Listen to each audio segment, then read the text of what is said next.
All right, now remember, I divided this face just because I want to be able to demonstrate all the different mediums, okay? Tell you what, in here, I'm going to use color pencil. Okay. In here, I'll go ahead and use, well, pastel. And in here, I'll go ahead and use watercolor. And in here, I'll use charcoal, okay? Now, I'm gonna choose one technique in each one. Now, please, you know the techniques by now. Just know that there's hatching, there's cross hatching, there's stippling, and there's blending. If you have to review that part, you have to go back on the videos, okay? And also go back on the lessons, you'll find it.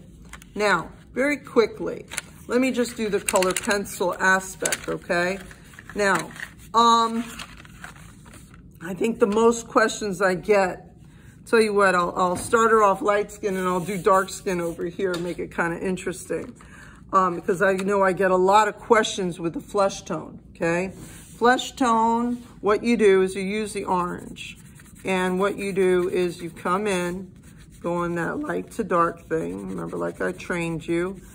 And remember, you know, this was not a completely finished, this was not a completely finished drawing. So I'm also, you know, giving a little bit of dimension into it to help you. So that way you understand what to do on your real piece. Now I'm using orange very lightly, and it appears to be like a fleshy tone. Now, that's just using orange itself. Now, what I can do for, let's say, darker skin tone, or if I want light, I could go ahead and pop pink in it. I could go ahead from the orange to the pink to red even, depending upon who you're drawing. Now, and you keep basically the white of the paper to help you. Now, that's just with orange. Then what I'll do, if I, let's say, want to get a little darker in my skin tone, so I'll hit up my brown, and I slowly work that in. Things that go back in space get dark, things that come out to you get light. So I play with that light and dark, light and dark, light, and I'm using the technique blending, okay? That's the other thing. I'm using blending, and I'm going light to dark with my medium, pressing down, creating pressure if I want to get darker, less pressure if I want to get lighter. And this is just in this eye area, okay? Now I'm going to go back into the orange because I want a little bit of shade of orange going on in the upper eyelid area, okay? So right now what I've done, all I did was use orange and brown, okay? Orange and brown very softly into the area. That's it. Skimming my surface. Now, another thing, please, my hand has trouble. I just finished up a very large scale art piece, so my hand's been having some trouble. It's hurting a lot. I've been putting things on it to make it hurt less. It's usually when you work a lot with your hands and holding small objects, it becomes very difficult sometimes. So now I'm going to a darker shade of skin color. And now let's say, who knows, maybe you got yellow up in you. I know I have yellow in my skin tone, but work with it very softly, okay? Some of you have green in it, okay? I know that sounds weird, but true. I know I have a green tone. I have like a bronzy tone to my skin shade. Okay, so I'll put a little bit of green in my skin. I know that sounds weird. So a few shades that we just used here. We went from brown, we did orange, we popped in here yellow, and we did green, okay? Now, let's say I wanted to go even darker. I could go into either the purple or I could go into the blue, okay? So these are scales, okay? You could say of lightness to darkness that you could use in this particular skin tone, let's say. Now, I'm gonna go into the eye area and I'm gonna go ahead and use, darn, I don't have black, that's okay. I can make my black. When you don't have black, you can make it. You could use all the dark tones together and it gives the appearance of something to be black, okay? I usually would use my brown, then I'll pop a little bit of the blue into it. and it gives it the appearance of it being black. But if you got black, go ahead and use it. In my case, I don't have black right now. I don't know where my black went, and that's okay. I'll make it look black from a distance. That's all right. As long as it appears to be black, that's all that matters. So right there, boom, I've got my shading and blending going on. Please forgive those hard tone, those hard lines that show from the ink that I was using before. But I wanted to share with you just directly on this what you can do, okay? Things that you can do. Now in the eyes, like I said, they're not purely white. What I'll do is I'll add in a little touch of a light blue into it to give it that shading, of a shadow that takes place just in the eye area. So that's just using color pencil, okay? Now, oil pastel, all right? What you do with oil pastel, let me put this off to the side so I don't get all messy up in here. I'm a little bit of an order person, so it drives me crazy if I see too much in one area.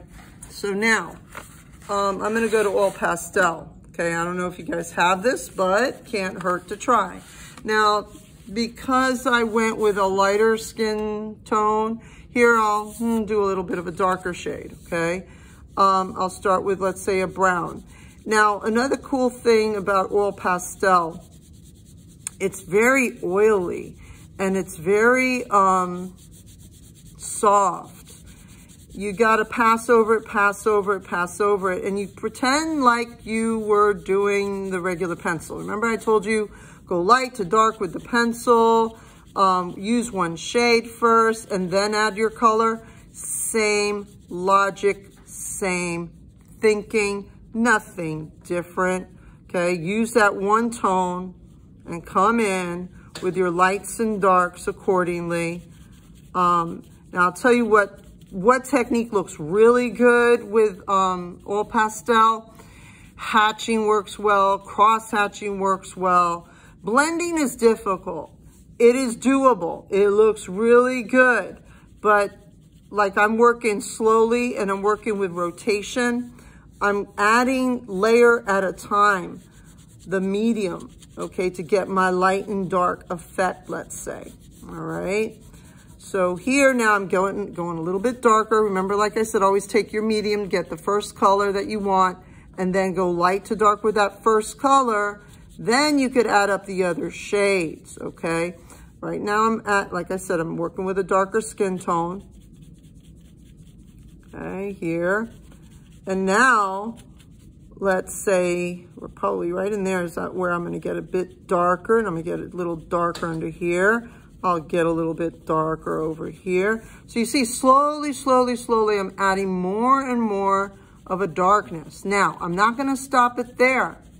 Okay, what I'm gonna do is I'm gonna look at the color wheel. I know that brown is in the family of red. So I'll start with, let's say, that brown and other shades that I could add up. Okay, give me a second. One kid came in late.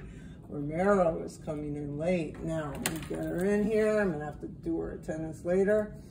Okay, now, in this box, I've got that dark brown, I've got the lighter brown, and as I look here among the shades that I have, okay, I would say I could go dark, medium, and maybe a light with the ochre.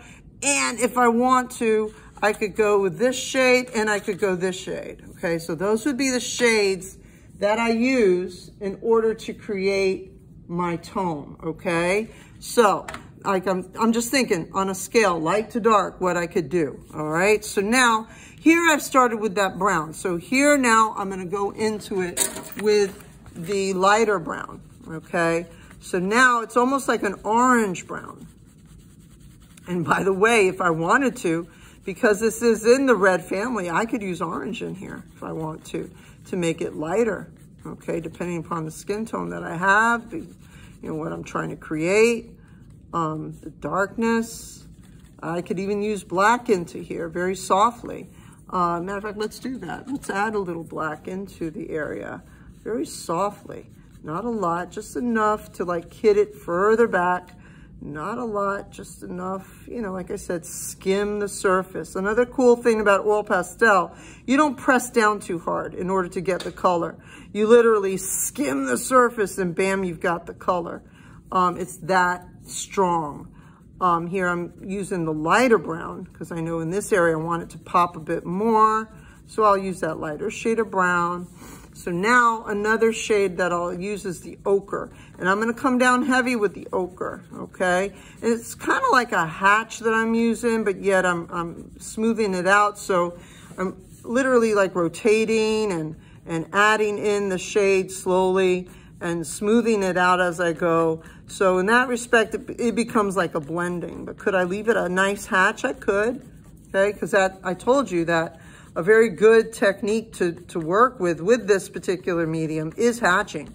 Hatching and cross-hatching looks so good with this particular medium, okay? So now, I just went ahead and I did my light to dark with the medium as you see here. Let me share it a little closer. There you go. And that's the other one, okay?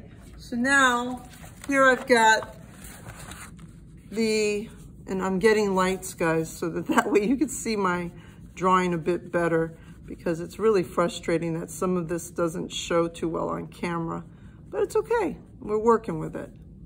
This is our COVID age, and it's safer for you guys to be home. So I'd rather you be home than here. Yeah, getting too many kids around you could be dangerous, okay? So it is best, I think, my personal view, is for you to be at home if you can manage, okay? And we're all working together to try to make this happen. You know, this is not easy for everybody. Everybody is, you know, we would rather be in school. Everybody would rather be in school, okay? But we gotta be safe. And the safer we are, the better we are. So now I'm adding in a higher tone of maybe that beige shade just to kind of even out, okay, to make it a little smoother. And I'm smoothing it out to get the value that I want, and highlighting it here and there, my highlighted areas. And I'm hitting up only those light areas, okay? So now what did I do? Okay, I gave it a little bit of a lift of a highlight in there. So that was using the color pencil. This is using oil pastel. Now, what I'm gonna do is I'm gonna show you charcoal, okay, in case anybody does have charcoal at home, okay? Now, charcoal is a messy, messy medium, okay? This is oily, okay? Oh, one more thing. If you get this on your hands, you're gonna have to use a lot of soap to wash it off, not water. Use soap first, then water. Now, last but not least is charcoal. Now, what you do with charcoal, tell you what, I'll work with this area here in charcoal. What you do, you work real soft. It's a very strong medium, meaning that you don't need too much pressure to make it darker, okay? I'm using the side of the charcoal, and I'm trying to skim as I work. And in some, like just now, what happened there was a mistake. I came down a little too heavy in that area. And I'm working with a darker skin tone again on this side. And what I'm doing, very slowly, coming up with my shade and value. Things that go back in space get dark, things that come out to you get light. So you work with that charcoal very slowly, building to what you need, okay? I'm gonna rotate it because now I want a little bit more control. I'm gonna come in a little heavier in this area. Another thing too, because I worked with regular, when I did the demonstration, I used color pencil. So it's giving me problems as I put this line down onto the color pencil. It's repelling it, believe it or not. It's not letting me draw in that area. And that does happen. If you try to work with too many mediums, it will not work. So it's best to stay pure with your medium. Here, here I'm using all of them, okay? Because I wanna show the different mediums. But do you use all these mediums? No, you don't. You use only one. You select which one you want to use, and that's it. Now here, I might get a little bit, you know, to show a bulbous kind of thing, nose there. Here for the ear, I might want to, then here I want it maybe to come in dark for the hair. Okay.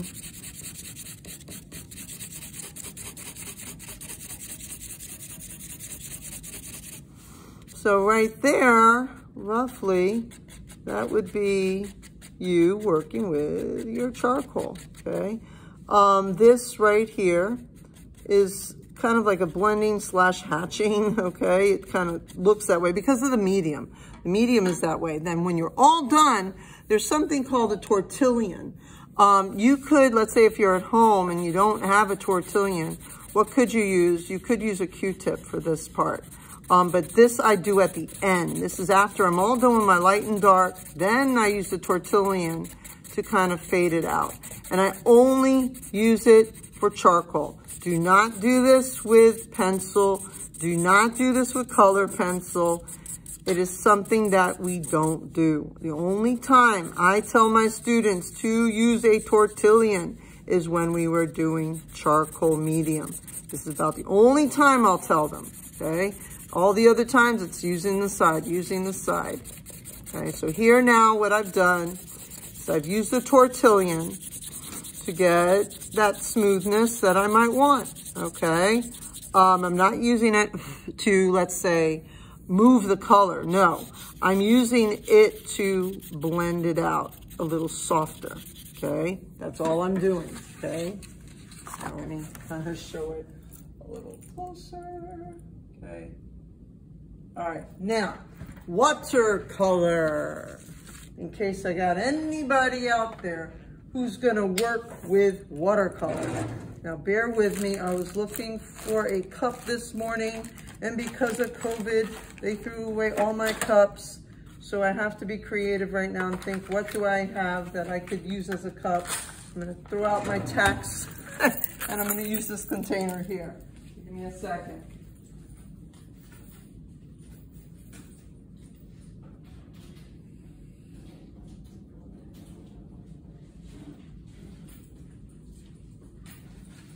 All right, with watercolor, the cool thing about watercolor is it does blend. It blends kind of naturally. I'm using some water, okay? Here's my watercolor set. Now, a few things with watercolor sets so you know. These are interchangeable. You could go to the store and buy them if you want to. You could literally take this out, okay? Usually if you're in my classroom, I teach you how to do this. You could pop it out, clean this all up, and put it right back together again.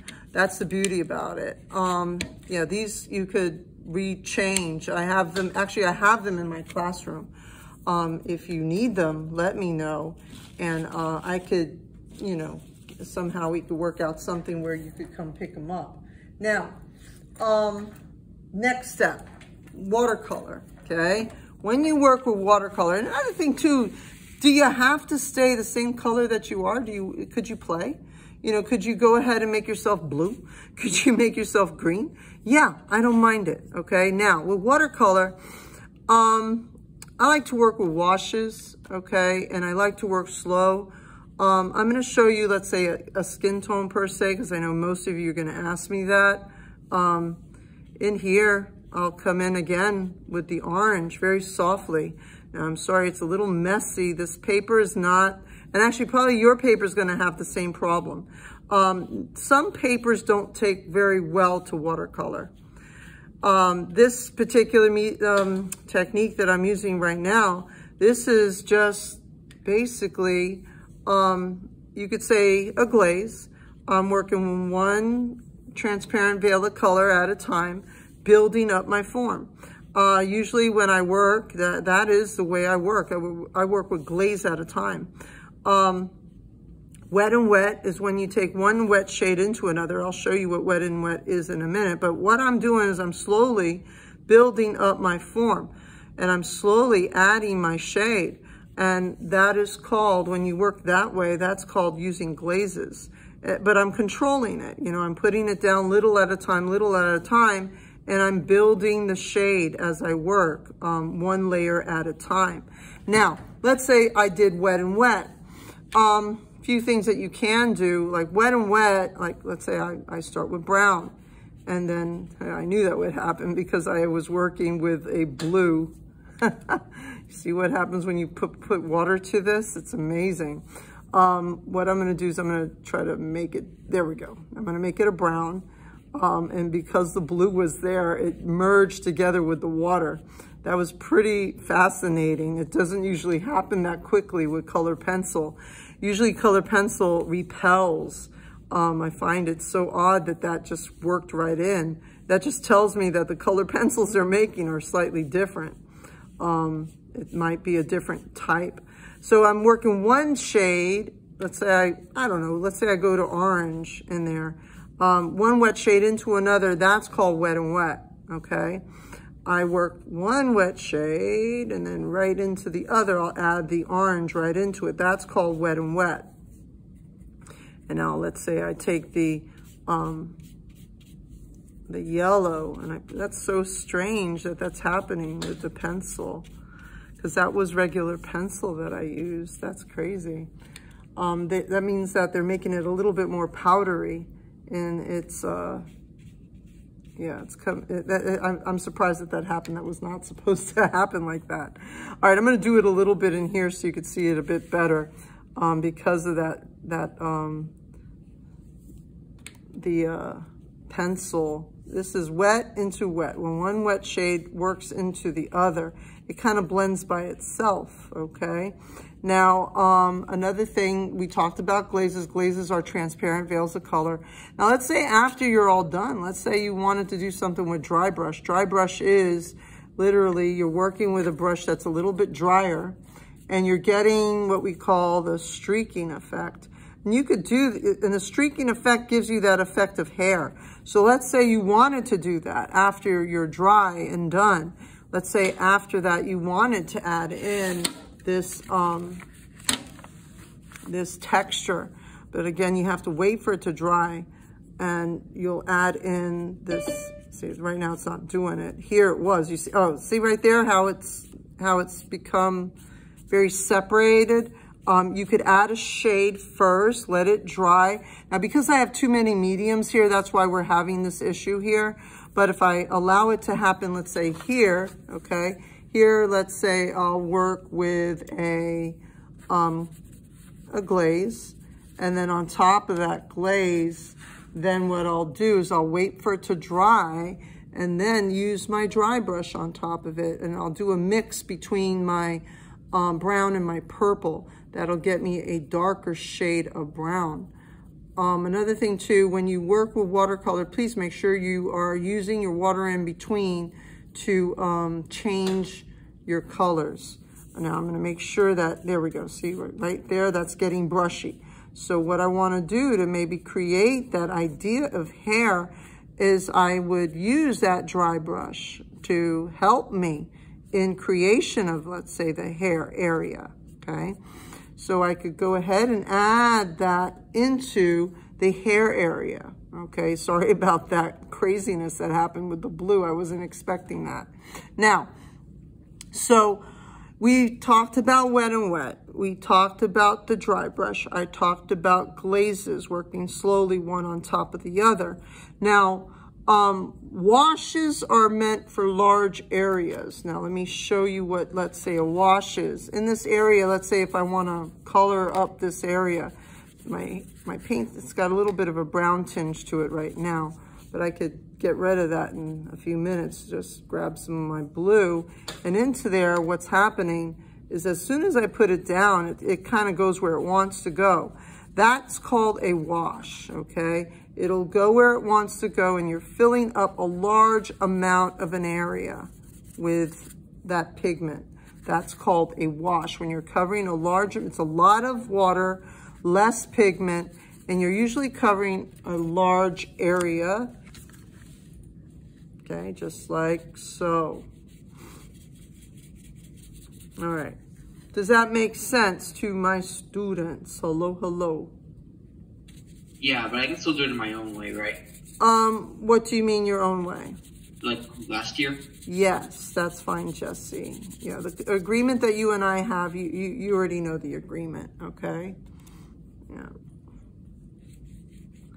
So here, I've worked with a wash slowly, and you know, I could wait for that wash to dry, and then I could, another crazy thing, if you have cellophane or if you have salt at home, that's another interesting thing that you could do. You could put the wash down. Let me share with you what it looks like.